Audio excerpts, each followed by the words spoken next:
So in the last video, I had these two 100 watt panels wired up in series, and I've now converted them to parallel.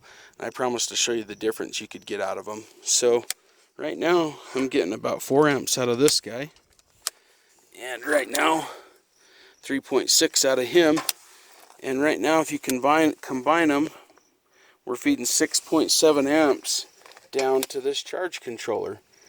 Now he's capable of taking about 50 volts at 20 amps. We're not maxing him out or anything, but his job is to take all the power we're sending and convert it to 12 volts. So let's see what he's doing.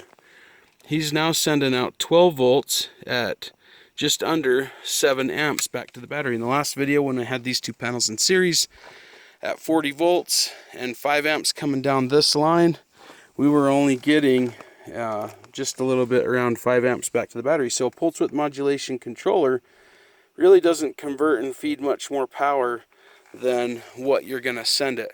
And that's a big waste. I could basically kick this down to almost one panel, except I'm getting a couple amps more, so it's probably worth it.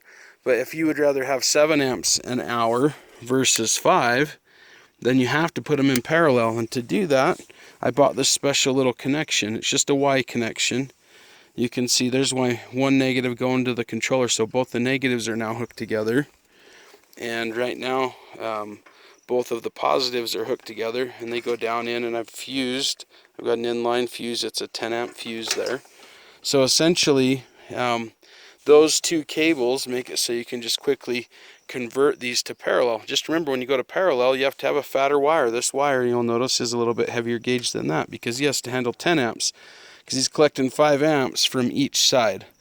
So that's the difference on parallel. You have to have fatter cables, and the runs need to go directly to a junction, and then they got to convert to combine, and your controller's got to be able to have a bigger fuse and handle fatter wire and do things like that. And then if it's an MPPT though, it might be worth it, because we could theoretically maybe pull around 12 to 15 amps to send back to the battery an hour. And I have a different MPPT controller, and we'll try putting that on one day and see how much better. One other thing to note about these, you are not supposed to unhook them from the battery. You can unhook the panels at any time.